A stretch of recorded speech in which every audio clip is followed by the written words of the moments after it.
You cannot afford to miss a single moment of the next hour. Get ready to have your ideas about sexuality, love, and relationships blown wide open. It's time to get educated, entertained, and enlightened, as well as sexually empowered. You have now tuned into the Tantra Loves Sex and Intimacy Show. Now, here's your host, Tanya Diamond. Hello, everybody. Happy Thursday. Thanksgiving coming up. This is my favorite time of year, the fall. I probably said that before, but I just love all these colors and all that crisp air and how fabulous it is right now, as well as this whole Halloween and Remembrance of the Dead type of stuff that we have going, sex and death all kind of blend together. Is that the Grateful Dead? Yeah, okay. That Grateful Dead too. Yeah. And today, of course, I have a fabulous guest on, and her name is Veronica Monet. And Veronica sounds as juicy as she looks, so do keep that in mind here when we're talking today. Hello, Veronica. Hi, Tanya. It's no wonder you enjoy fall. You are located in the perfect city for fall. I mean, fall in Seattle is just gorgeous. It definitely is that. My daughter says that the trees are ladies that are wearing their fancy dresses as they change color. Ooh, my God, you've got a poet, don't you? Yeah, so that's a lot of fun. So, Veronica, go ahead and give us a little bit about who you are. I know you have a book out, so tell us what your book is and a little bit about who you are. Okay, let's see. The book is called Sex Secrets of Escorts. Came out the fall of 2005, so it's been out for 3 years now. Excellent book, by the way. I have read it. Oh, thank you, and bless you. I'm working on another book now. I'm working on my memoirs. I don't have the book deal yet. I'm going to probably put it on the market at the beginning of the year. I thought we'd wait till after the election. Yeah. There you go. But this is really fun. I am having so much fun writing the memoirs. Just going back over, the 80s, which were the cocaine years for me, and then the 90s, which was all about, getting sober and getting married, and doing it all while I was a prostitute. So that's always kind of shocking for people. As a matter of fact, the memoir is called Memoir of a Married Escort, and nobody's done that one. No, I'm sure they haven't. I know that you're very unique in a lot of things that you bring to the table regarding this topic. It seems that it's my curse, if you will, my curse and my blessing in life, that I'm always kind of, as I say, doing life in reverse. So, I went and I got the college diploma. I worked in corporate America for 7 years, worked my way up to a lower management level. Worked as a marketing consultant for a radio station, ironically enough, and then just got fed up with the whole thing, chucked it all, and went and started working as an escort. Is that a leap, or is it coming? I'm leaving the corporate world behind. Yeah, really. But what was interesting? What was so interesting about that was that the corporate world has this very strict hierarchy where you're a secretary, so the vice president won't talk to you unless he's telling you to do something. Right. And then, just by shifting to being really what was considered one of the lowest things that you could become in this culture is a woman who's selling sexual services, just about the lowest identity you could adopt. And then all of a sudden, they're talking to you? Yeah, all of a sudden you have the luxury of saying, I'm sorry, you're not the CEO? I don't talk to you. Well, there is a shift, isn't there? It's a very strange one, because you really are a low person in the social structure as far as civil rights. As an escort, you have like zero civil rights. However, your subculture, if you will, it puts you at the top. So right. It's very, very strange. You have like fans, and people are paying you thousands of dollars for your time, and you're getting flown around the U.S. and put up in these beautiful five-star hotels and eating in the best restaurants. That wouldn't be the lower part of the working class, though. You were in the upper echelon of that. Well, I've worked. I haven't worked all venues. I never worked the streets. I never worked in massage parlors. But I definitely did start off doing the hourly thing where, you know, you would just go to somebody's hotel or home for an hour and they pay you for an hour of your time, which is, I think, more kind of the mentality that I had when I was working for Digital and Xerox. I got paid by the hour. Exactly. And then eventually I worked my way up to a totally different way of thinking, and that would be more probably like Oprah Winfrey's hairdresser, you know? It's like catering to wealthy people is an art of its own. Yes. Yes, it would be. Now, I know that you've been on TV, you've done all sorts of media type of things surrounding this, right? Because I started off doing the Montel Williams show with Nina Hartley, who's a very well-known porn star. Yeah, Montel. I love Montel. Whatever happened to him? He's still on the air. Excellent. He's still on the air. He has MS, but he looks fabulous, and he's still a very vibrant, healthy guy. So he very was nice person. So he was just putting it out there then. I mean, he was looking for... He wasn't attacking us. No? No, he was not attacking us. And this was before talk shows really started getting nasty. So that was 1991 when I did my first television show. And I did it with my fiancé, who would later become my husband. So this was, poor guy, I mean, it's like, welcome to my world. Let's take a plane and fly off and do a TV show. Excellent. Well, he must have been a very brave man. I think he is. He still is. He's a rebel. So. Oh, yeah, I know all about that. Yeah. So, Veronica, you know, I was talking to you a little bit when we first started about, you know, I'm going through little dilemmas here, and something that you know a lot about. I'm going through some court process with an ex who's an alcoholic. And I wanted to talk a little bit about what happens in addictions and relationships. Yeah, and just for your listeners, the benefit of them, just who cares what a former escort thinks, huh? Good question. I think you probably know a little bit. I really value the hands-on experience. I really do, and the pun is intended. But I did do some other things, too. I mean, you know, I got a degree in psychology before I ever became an escort, and then after being an escort, I went and got certified through San Francisco Sex Information as a sex educator. It's a 60-hour workshop. Anybody can take it, but, you know, did you? Exactly. That's the question. Right. And unfortunately, the answer, if you were to ask your physician, would be no. So 60 hours of training in sexuality is 5 times what the average physician has. That's pretty amazing, isn't it? It's sad. Yeah. It's really sad. So if you're going to your doctor to find out about sex, wrong choice. Yeah, don't do that. Yeah. We should all know that anyway. Most people don't want to actually talk to their doctor about anything. They say, here, take this pill. Doctors are shame-based. Most of them. Most of them are shame-based because they're part of the culture and they can't help it. So you really want to go to somebody who's not afflicted with that. And a sex worker could, if they really work their stuff, be a good source of that. I have. I've been in recovery now for 23 years. Got clean and sober in 1985. That was from your cocaine years you were talking about? Yes. Cocaine and beer. I love my beer. Cocaine and beer, wow. Yeah. No champagne for me. No. Strange. I know. It should have been crystal meth and beer or cocaine and champagne. I know, something like that. You know, I do everything backwards. That's all right. Yeah. So you do. I mean, you do have. I mean, and I also have a background in domestic violence. So I started off in college being trained as a domestic violence shelter volunteer, and that was about a month of intensive training that we went through. And we actually wore pagers in the domestic violence, shelter. We would go there and meet women who were in crisis and try to set them up with resources and help them break away from the perpetrator.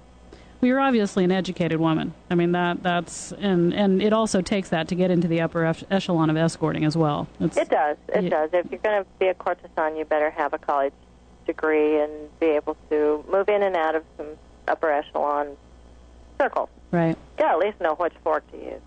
And so now you help people.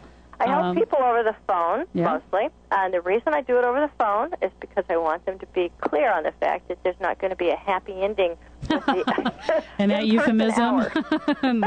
Yeah, exactly. No, like you're former escort. Oh, yeah, right. Escorts never retire. Surely I'm going to get a hands up. No. So it's like, no, we'll just do it over the phone, and then there won't be any confusion. I have nice. clients from around the United States. I have started talking to some clients abroad as well. In fact, might be taking on a client from the United Kingdom here in just another week or two. But that's I'm still kind of working out the details about how you take payment internationally. But yeah, and you know what? I'm going to tell you, most of the people come to me with stuff about sex because they think, and a lot of them tend to be guys, and they think that if they can get the sex right, everything else is going to fall into place. I know. Typical guy mentality. And you're telling us that's not actually accurate. Well, no, I'm not. This is what I'm going to say about that. There's an old tantric saying, which is the way to a woman's sex is through her heart, and the way to a man's heart is through his sex. Yes. And I don't think either gender has it 100% correct. I think that we tend to go off in an extreme direction, and one of the reasons we have two genders is so we can learn to fuse those two realities and blend them and try to achieve some balance. So I think that too often a woman wants to make sure everything is sorted out in her relationship before she's ready to have sex, and too often a man wants to have sex to sort the relationship out. Yeah, and I think our challenge is to learn how to stretch in each other's direction. Move in and out of that space of... Yeah. Well, I think certainly that I've... one of the things that I've always said in my relationships, or one of the commitments I make in my relationships, is not withholding sex. And I found that generally if I want to withhold sex, I mean, that coming from a power base, like you have, made me unhappy, you're not getting any sex. Right. And I think that's pretty damaging.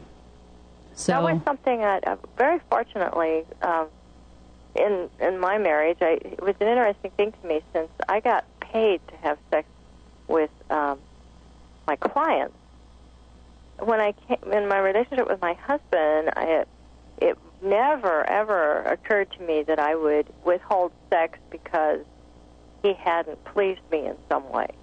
Now, that isn't to say that I was always in the mood for sex when he was, but actually, to tell you the truth, I was in the mood for sex more than he was.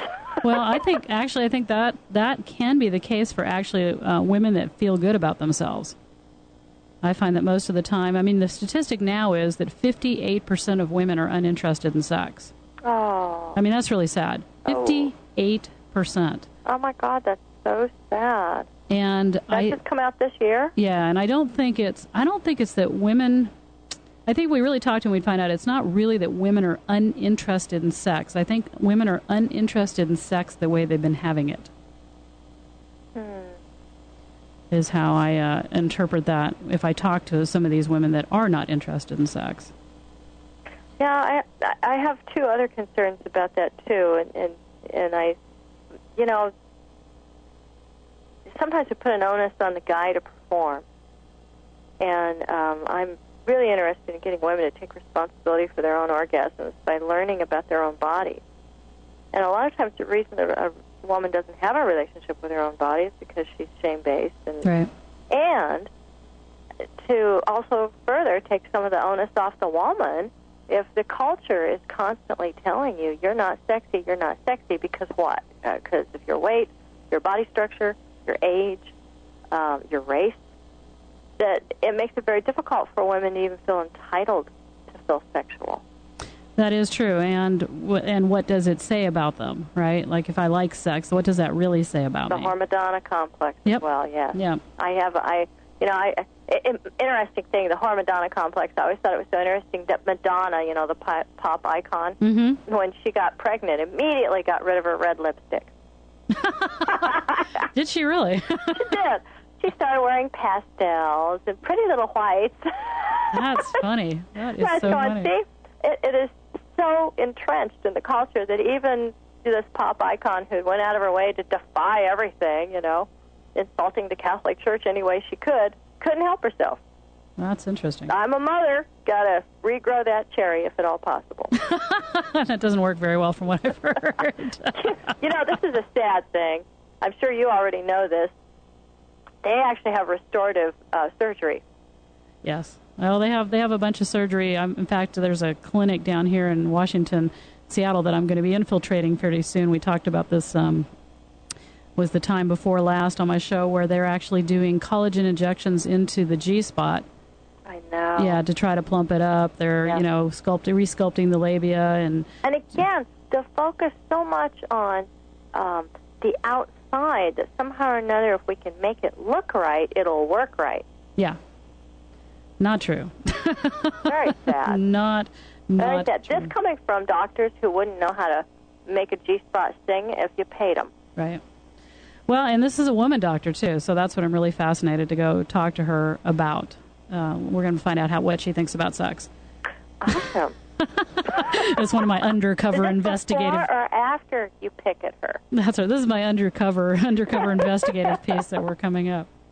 So, Veronica, you're big into communication. I mean, that is one of the things... That's what I was going to tell you, is that people come to me for sex, but, I spend 99% of my time working with people on anger management tools like timeout and, problem solving, communication skills like active listening, and expressing yourself with I feel statements. And most everybody thinks they got this stuff down, but you put them in a workshop setting and all hell breaks loose. So it's very simple stuff. It's very difficult to do. Well, that's because people get emotional, right? Yes, it's true, but I mean, I'll tell you what the number one reason it's difficult to do is because people don't want to do the homework. They don't want to do the repetitive behavior, and it is like any other habit, like brushing your teeth or exercise. You've actually got to show up and do it over and over again. And if you do it over and over again, you actually create this synaptic connection that's going to be able to work for you when you're emotional. Yeah, that's true. I have clients come in to me or call me and they say, okay, we need help with our relationship. I sit them down, I say, run them through some things, do a little education, get some connection exercises, and then I give them a summary. I email them a summary of their homework. I'm clear about it in the session, and then I email them a summary. And I tell them, no matter what I do, I cannot do this for you. If you don't do your homework, there's nothing I can do to help you. And even people that say that their relationship is the most important thing in their lives seem to still have difficulty taking that 5 or 10 minutes a day to actually start implementing stuff. It's amazing how the human animal is so resistant to change. We say we want it, but we don't want to do what is required to get it. Well, the thing about change is happening all the time. That's what I've always wondered about. It's like change. There is nothing static. No. And so trying to grab static is about being in conflict with the universe.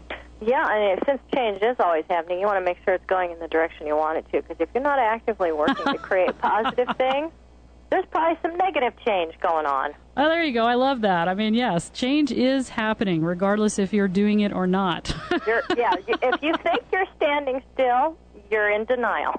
There we go. You're either moving forward or backsliding. So I'm sure you get a lot of this as well as I get a lot of this, people that are stuck into relationships that have addiction for one or the other. And that seems, I know from my part, I can look back on my relationship that I had with somebody that drank, who, now, we should all cop to this. I knew he drank when I met him. I told him I wouldn't have a long-term relationship with somebody that drank. That was my bottom line. He came back 3 or 4 weeks later, gave it all up. I said, don't do it for me. He said, oh, no, I'm doing it for him. And then somewhere later on along, the relationship changed his mind. Why is it so difficult for those of us that get involved with somebody like that to actually walk away from that?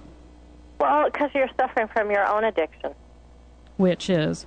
Addiction to that particular person, addiction to codependency. And codependency is a real slippery one, because most people think, well, codependency means I'm depending upon you to take care of me. That means I'm codependent. And no, codependency it's two sides of one coin. You can be the person who is basically expecting another person to rescue you, guide you, lead you, teach you, whatever, support you. But you might also be the other one who's doing the leading, guiding, teaching, supporting. And if you are that person, you're still codependent because your self-esteem and your identity are hooked into your ego in such a way that you absolutely don't feel good about yourself unless there's somebody dependent upon you. Okay. Now, what's interesting about this phenomenon, in its most extreme, we see it played out with domestic violence perpetrators, and I'm going to pick male, even though there's female perpetrators. I'm going to pick a male because we're mostly used to that particular scenario. We hear about it on the news all the time. This guy goes crazy. He kills his ex-wife and his kids, and then he shoots himself in the head. That is not somebody who is capable of living on their own. They might have very well been the person who had the entire family living in fear. They might have been the primary breadwinner. They might have made all the rules. They might have been a total tyrant in charge of every facet of everybody else's life. And yet, the sad truth is, anybody who needs that much control is incredibly dependent. Yeah, that makes sense. And yet, so is it true then? So you're saying in every coin of somebody's the addict, somebody's not, that they're doing a dance? They're to a greater and lesser degrees. Thank God we're not all getting ready to kill our families and blow ourselves away. But it does bring home the fact that this sort of addiction is just as life-threatening as sticking a needle in your arm. Addiction, you might be somebody who just has 6 beers a day and you think you're holding your own and you have never picked up a needle, and that's great, but ultimately addiction kills. It can kill you fast, it can kill you slow, depending on which road you take. If you are not somebody who's violent and you're not a tyrant, but you're still got yourself wrapped up in the whole idea that if I'm busy minding your business, I don't have to mind my own. For instance, in my marriage, my husband and I took turns being perpetrators, and we took turns being victims. And we had 25 years to play out this drama, so it's amazing the things, the kind of role changes that can happen over the course of 25 years. And the thing that's very beguiling about all this is that it really doesn't matter which side of the equation you're on, whether you're the one who's getting abused or dominated, or if you're being the one who is dominant and abusive. The system requires 2 roles. And if one person changes their relationship to that role, and if they're not stepping out of the system and becoming an actually empowered, interdependent human being, but rather they just put on the perpetrator hat or the victim hat, then usually the partner will just switch roles. Interesting. A lot of times this is because, first of all, we grow up in our family of origin. These are the only 2 roles that we are shown. We've never seen anybody actually be empowered and interdependent. We don't even know what those words mean. Well, there's not too many people out there that are. No. And if you want to turn to your religious leaders and government leaders, you're not going to find any role models there either. Or you'll find few role models. So the entire society is structured on this whole idea of there being winners, losers, people who are in charge, and people who take orders. And as long as we've got that kind of a system going, it's difficult when you get into a one-on-one intimate relationship to be able to think out of that box and think, okay, well, how can we be egalitarian, and how can I have a sense of myself that's separate of you and still be intimately connected to you? How do I do that? Yeah. And that is the question. There's the $1 million question. And how do you do that? How do you do that? Well, first of all, you got to really educate yourself to the signs of codependency. And I'm a big fan of Melody Beattie. She's got a book out there that's been out for ages. It's called Codependent No More. She's authored a lot of books subsequent to that, but I kind of go back to the original one that came out in the 80s as the Bible of codependency, if you will. And there's actually a 12-step program called Codependence Anonymous. People who enjoy 12-step model can go to those meetings and find support and really start working.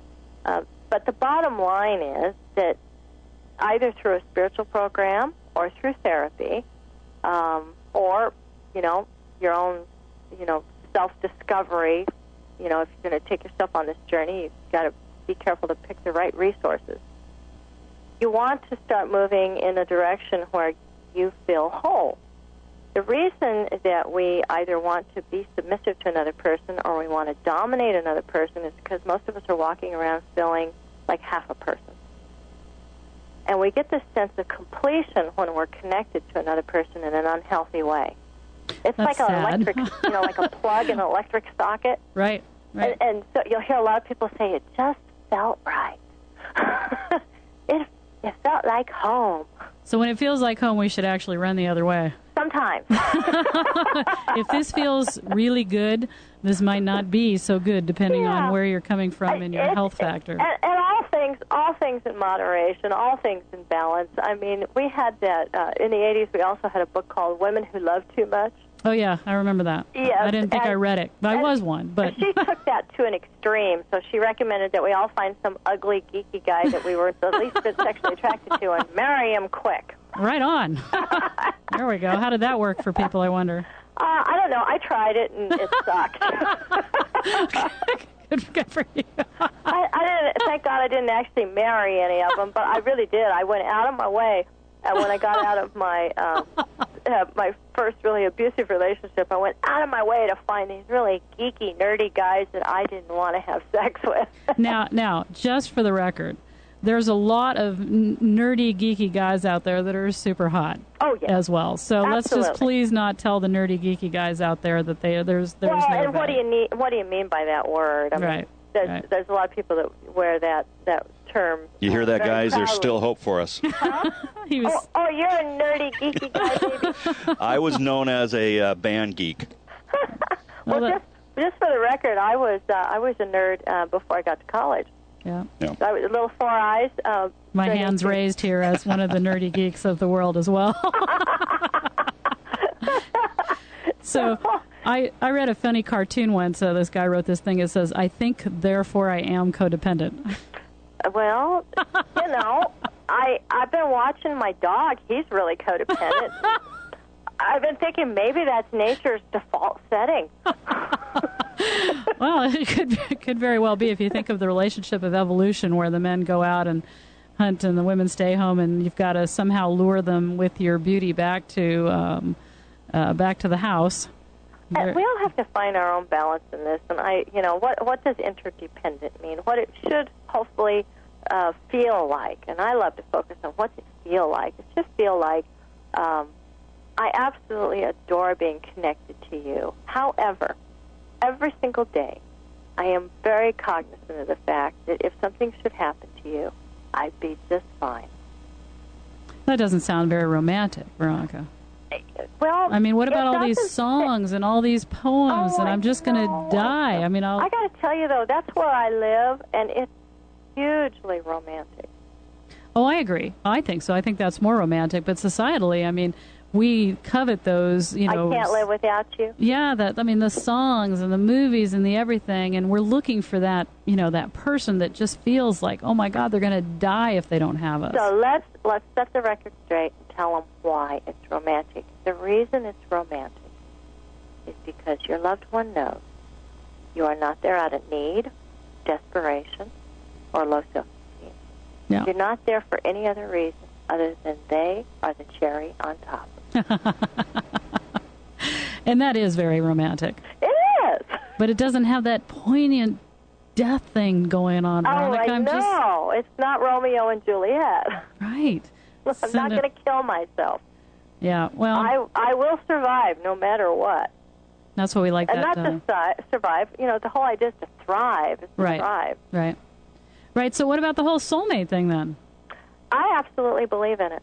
You do? I do. Excellent. I absolutely believe in soulmates. I've had two. So you can have more than one. I had one that was a dog and one that was a human. I have a horse that's a soulmate, so I understand what you're talking about there. Yeah, absolutely. I love all my dogs. I absolutely love all my dogs. I adore them. But, there's one that just we were able to communicate on a nonverbal level that was freaky. It was uncanny. So you're the crazy dog lady, not the crazy cat lady. I am. I am. I absolutely adore dogs. And it's very interesting. This is a situation where I used to hate dogs. Really? I thought they were way too loyal, and that made them stupid. Wow. In my eyes. Wow. Yeah. Now, the reason I came to love dogs is because of the learning curve of my marriage. Because when I entered into my marriage, I was coming very much from a feline perspective, and my husband was the dog. And this was a very interesting tool that our therapist, our marriage counselor, worked with us on. He actually had us go out and buy, like, we had a stocking, for Christmas, and one had a cat on it, one had a dog on it, and we used the dog-cat metaphor throughout our counseling. I have no idea how we stumbled across that, but it came up one day, and it became a really good learning tool for us. And so we realized that, he was really negligent. He had a cat that he never petted. Interesting. And he just gave her dog food to eat. It was terrible. This poor cat thought it was a dog, and it wasn't getting treated like a cat at all. So I had to rescue it and take it home and treat it like a kitty and help bring its little kitty personality out.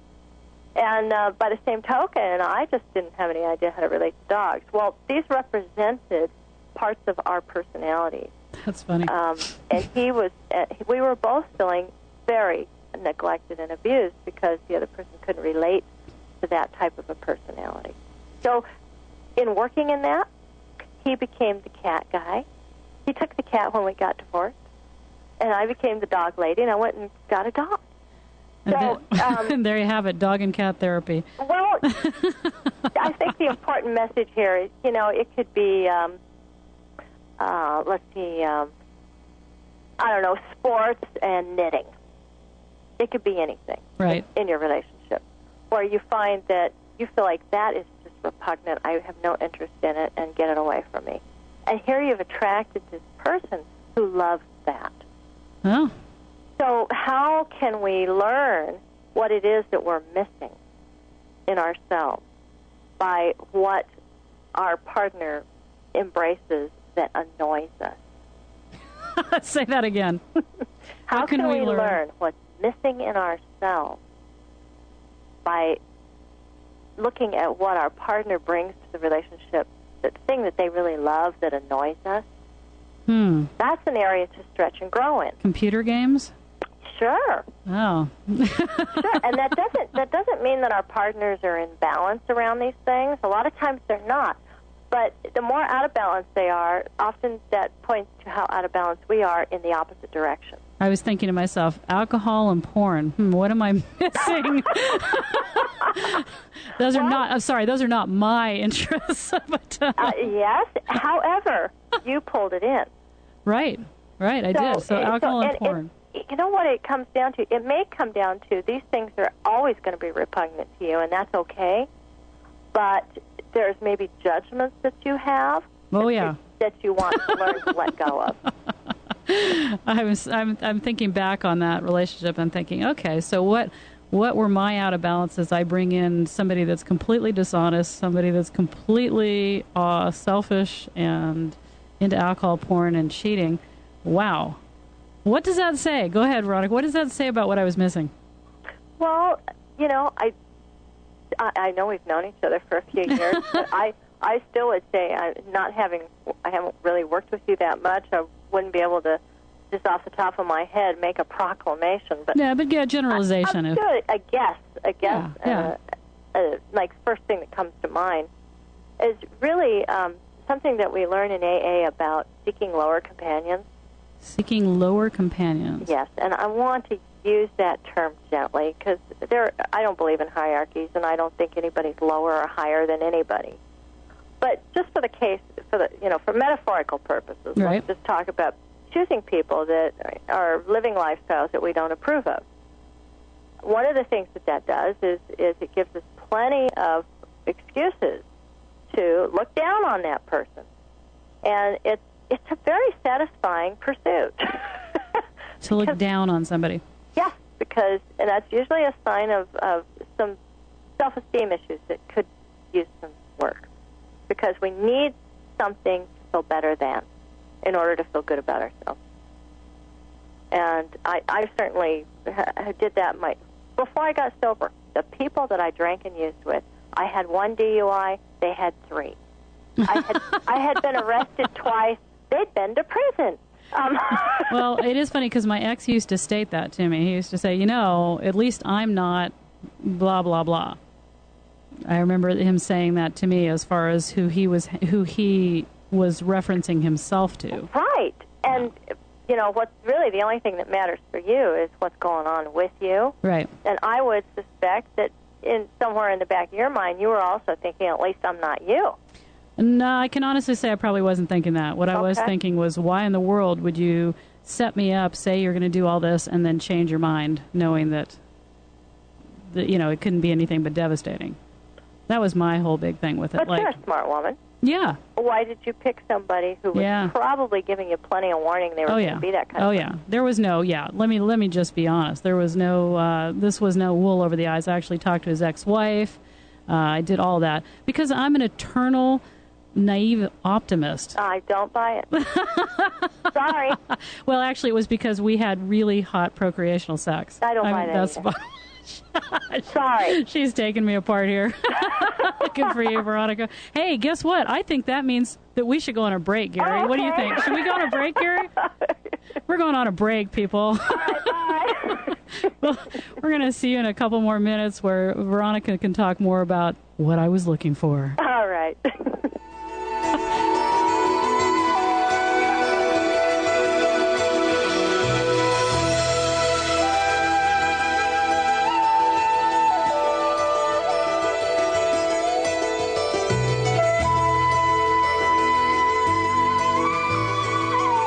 Is your sex life non-existent? Do sexual dysfunctions leave you soft? Is internet porn getting more than you are? Or are you paying more attention to porn than your partner? Have you tried talk therapy and it got you nowhere? You are not alone. You can be freed from sexual shame, guilt, and dissatisfaction.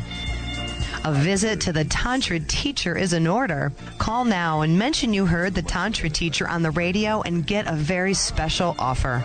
Stop waiting for a miracle and call right now. 206-276-2735. Phone consultations or in person will get you the information you need to be successful in your love life. But you have to call now. 206-276-2735. Stop making excuses. Call the Tantra teacher. 206-276-2735.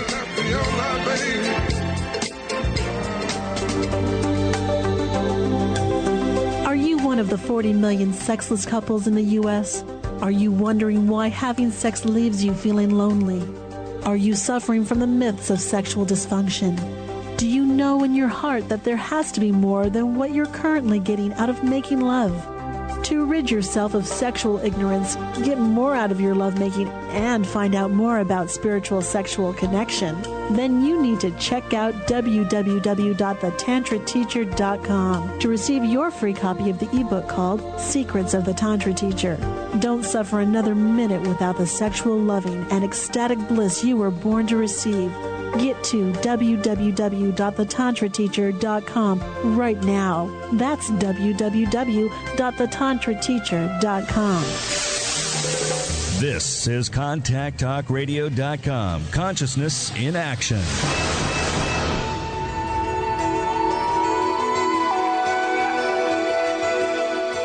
Hello, everybody. We're back from our break. This is Tanya Diamond talking to Veronica Monet. And Veronica was very kindly delving into my past relationship with me, which I appreciate so much I took a break. So basically what we were talking about is why people might pick an addictive partner and what their part in that is. And Veronica, unfortunately, knows me enough to know that I'm a smart woman, so she's not buying any of my excuses like, well, we had great sex, or I'm an eternal optimist, or any of those kind of things. She actually wants, like, the truth. Well, I'm sorry, honey. But it's only because I love you. Oh, I know. I set myself up for this. It is my show. let me. I always like to soften the blow by always, and this is, I think, one of the strong points of what I offer my clients too. Giving myself another shameless plug here, is that I don't come at it from an armchair. I am the guru. I am the therapist with the license, and you will learn from me kind of thing, which I just think is on its way out. I think that's one of the reasons peer counseling has become so popular, and I think that's one of the reasons that coaching is on the rise, because people are just so over that. They want to know, have you done it? And if you did, what kind of results did you get? Exactly. And then tell me how you did it so I can do it. Yeah. So that's what I'm all about. I'm all about, hey, as one media pundit put it, Veronica's done it so you don't have to. Well, and when people call me and say, well, you haven't had a 20-year relationship, what can you bring to us? Well, let me tell you that I've had so many relationships that I've pretty well encompassed all the different aspects that you can have in a relationship. Right. You and I both have a ton of life experience. And life experience has been undervalued over the last couple of centuries, and that was really a move on the patriarch's part, because they wanted to take everything away from the wise women. Yes. Notice how old wise women suddenly became just old, dried up crones or witches.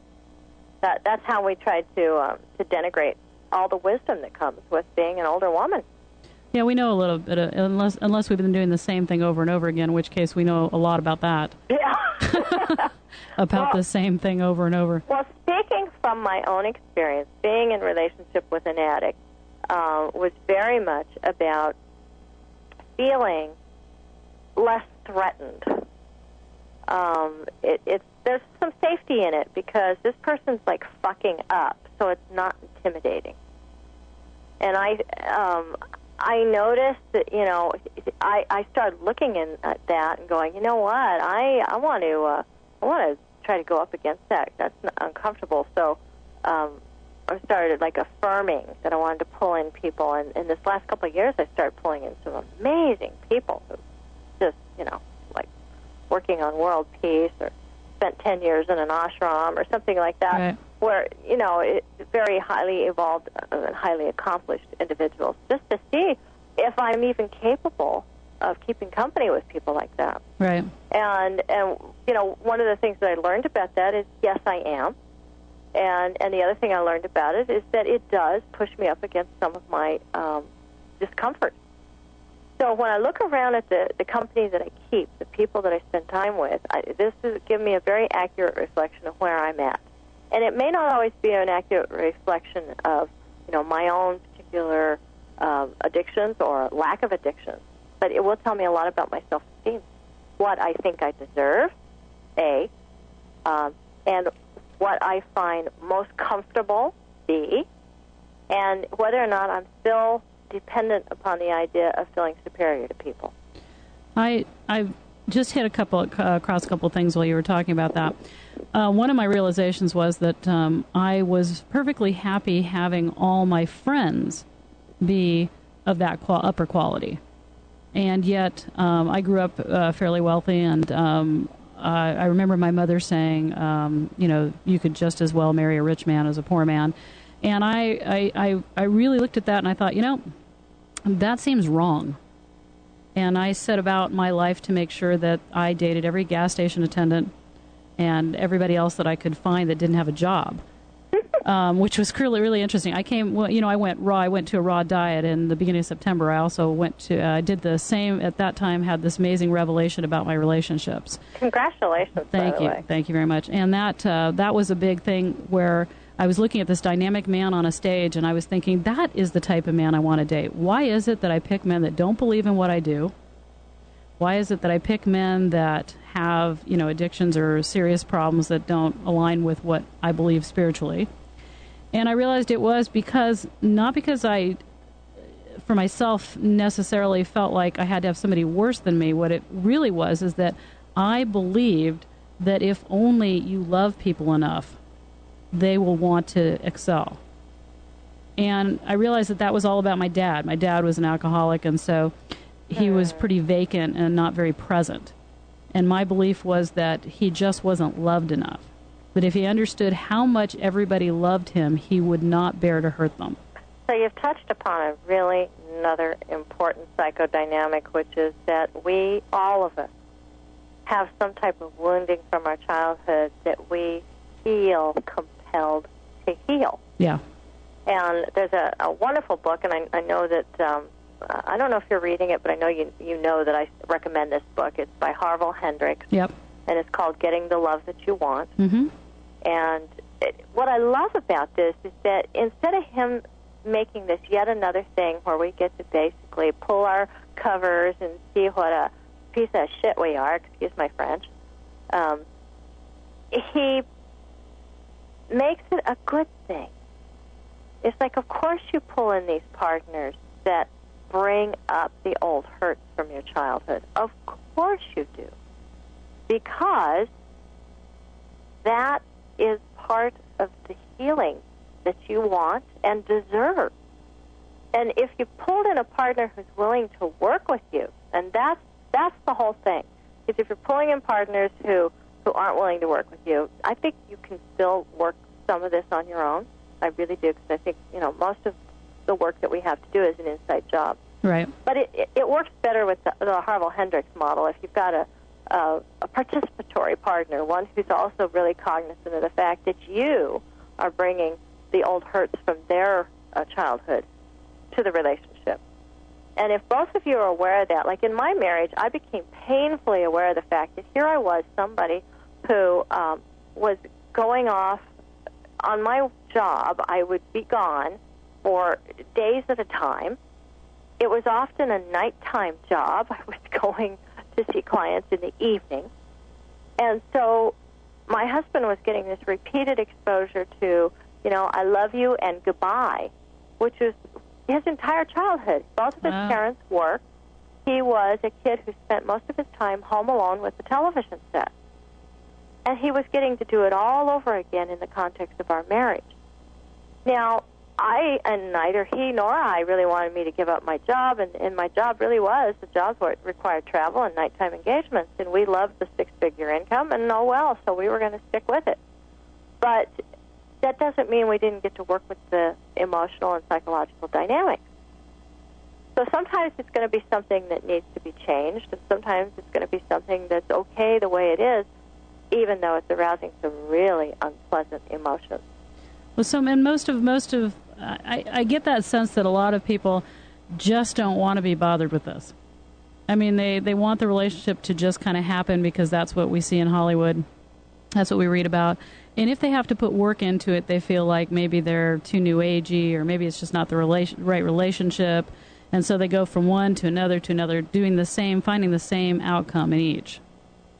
What can we do to help inspire people to settle down for a minute and say, okay, you're going to keep getting the same thing. It's not because they're not attractive enough or they're not this enough.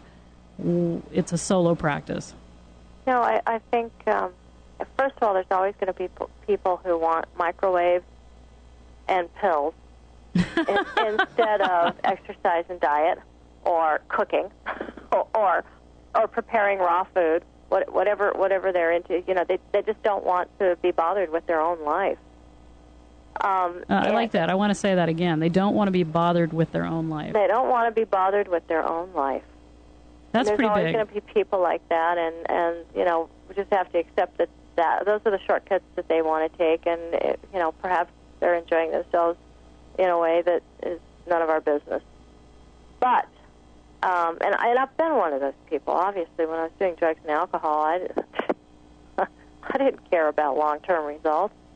I needed instant gratification. That was the only thing I was interested in. And if you're in that mindset, and you're going to have to get to a point where it becomes so uncomfortable and so miserable that you're willing to get out of your comfort zone and go find something else. But for those people out there who are uncomfortable and unhappy and believe that there's no choice, there's no way out, those are the people that I want to reach. I want to reach them with the message that there's not only hope, there is absolutely, positively a surefire way of affecting change in your life. And the only obstacle between you and the things that you want is how much you're willing to work. Right. Well, and we're so busy, people say. I mean, that's what they say to me, you know, Tanya, I'd love to do this and I'd love to do that, but I'm so busy.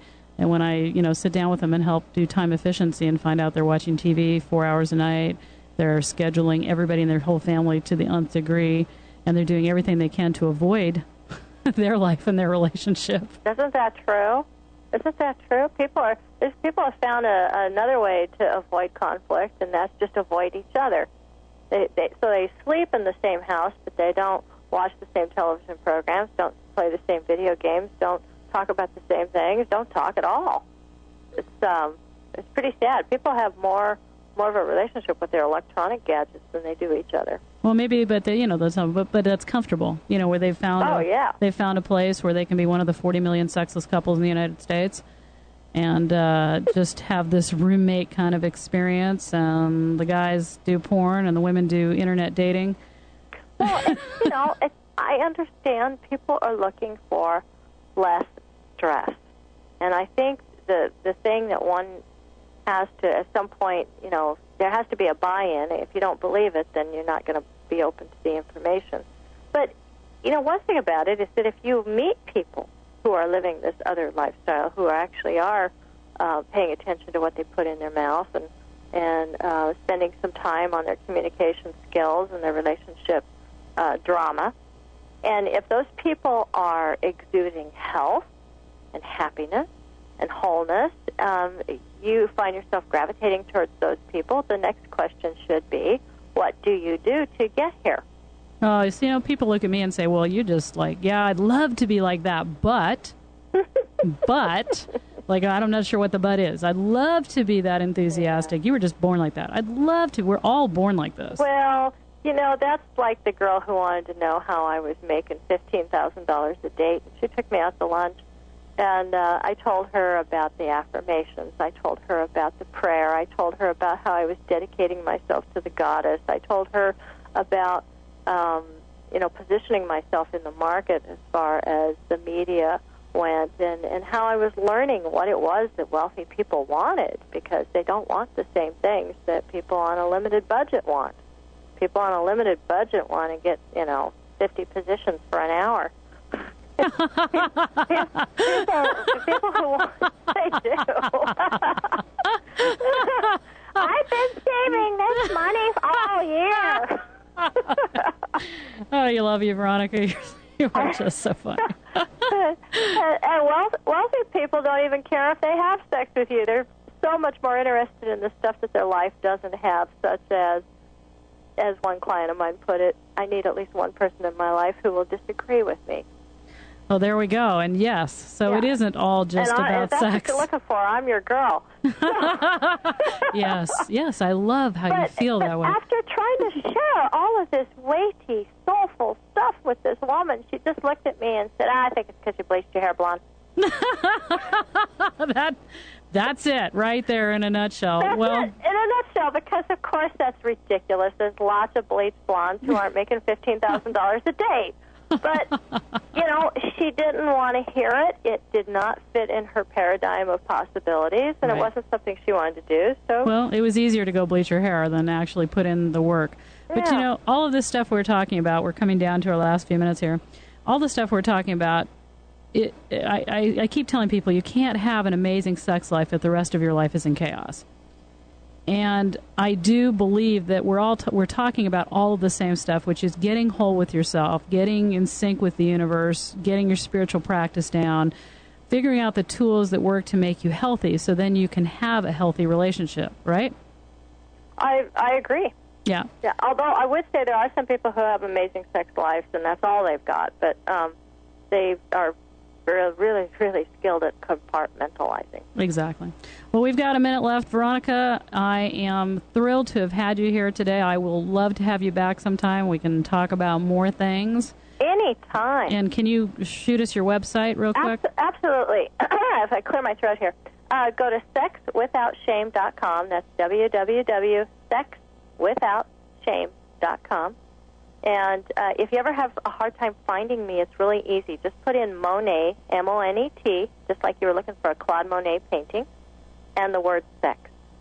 Monet sex, and you will find Monet Veronica. and sex, and you'll get up 48 pages on me, and most of it's true, but not all of it. Excellent. Well, we love that. There's a lot about me that's not true out there as well, but the one thing that is true is I've got workshops, classes. Tantra speed dating is taking off this weekend. We've got tons of people doing it, and get to my website. Listen right here. It's about to tell you what it is. We're out. Have a great time and have great sex.